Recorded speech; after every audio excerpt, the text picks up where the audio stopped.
Hello YouTube vintage turntable collectors. This is a 1980s ADC LT31. It's actually a British turntable. Just open it up so you can see it. Linear tracking. Very clean design.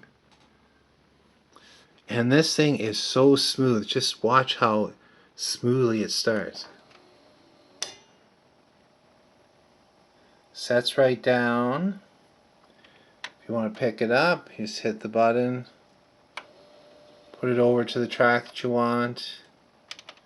Hit play again. And then you can just stop it.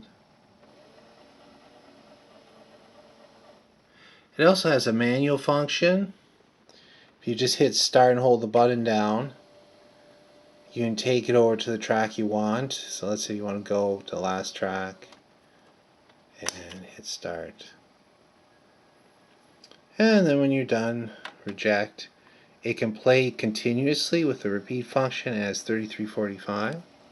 Play. This is a linear tracking and play with the lid up or down, which is kind of interesting. It has an ADC L3 stylus, which was replaced last year, and the belt was replaced last year. Thanks for watching and listening.